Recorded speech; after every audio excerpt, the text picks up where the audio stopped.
আপনি যদি Amazon virtual assistant হতে চান তাহলে একটা বিষয় অবশ্যই জানা দরকার, আর সেটা হচ্ছে একজন সেলার একজন ভিএ হায়ার করার পর তাকে কি কি কাজ দেন। আজকের ভিডিওতে আমরা সেই কাজগুলো সম্পর্কে জানব। প্রথমে আসে প্রোডাক্ট লিস্টিং। অ্যামাজনে শুধু প্রোডাক্ট আপলোড করলেই হয় না, একটা লিস্টিংয়ের title, bullet point, description, back end keyword, এমনকি ইমেজগুলোও ঠিকমতো অপটিমাইজ করতে হয়, কারণ একটা ভালো লিস্টিং আপনার কনভার্সন রেট বাড়াতে হেল্প করবে। সেকেন্ড কাজ হলো ইনভেন্টরি ম্যানেজমেন্ট। একজন ভিএ নিয়মিত চেক করেন কোন প্রোডাক্টগুলোর স্টক কমে যাচ্ছে, কোন প্রোডাক্টগুলো রিস্টক করা দরকার, অথবা কোনো প্রোডাক্ট অনেক দিন ধরে ওয়্যারহাউসে পড়ে আছে কিনা। কারণ স্টক আউট হয়ে গেলে শুধু সেলসই বন্ধ হয় না, প্রোডাক্টের র্যাঙ্কিংও ড্যামেজ করে। এরপর আসে পিপিসি ম্যানেজমেন্ট।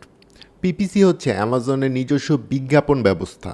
যদি সেলার এই পিপিসি অ্যাডভার্টাইজিং চালান তাহলে তার ক্যাম্পেইনগুলো নিয়মিত মনিটর করতে হয়। কোন কিওয়ার্ড ভালো রেজাল্ট দিচ্ছে, কোথায় অ্যাড স্পেন্ড বেশি হচ্ছে, বিড বাড়ানো দরকার নাকি কমানো দরকার, এসব অ্যানালাইজ করে একজন ভিএ ক্যাম্পেইন অপটিমাইজ করেন যাতে অ্যাডভার্টাইজিংয়ের বাজেট আরও ইফেক্টিভলি ইউজ করা যায়। আরেকটি গুরুত্বপূর্ণ কাজ হচ্ছে প্রোডাক্ট রিসার্চ।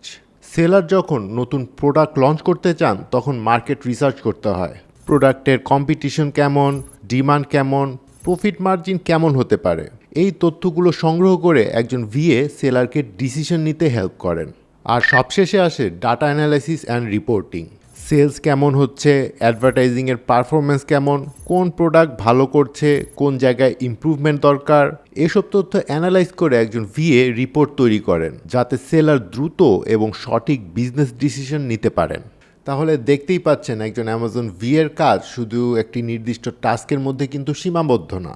তিনি প্রোডাক্ট লিস্টিং থেকে শুরু করে inventory, PPC, customer support, product research and business report সব কিছুতেই সেলারকে সাপোর্ট করেন। তাই আপনি যদি অ্যামাজন ভার্চুয়াল অ্যাসিস্ট্যান্ট হিসেবে ক্যারিয়ার করতে চান তাহলে শুধু একটা স্কিল না, ধীরে ধীরে পুরো এই ওয়ার্কফ্লোর উপরে একটা ধারণা তৈরি করা হবে আপনার জন্য সবচেয়ে গুরুত্বপূর্ণ।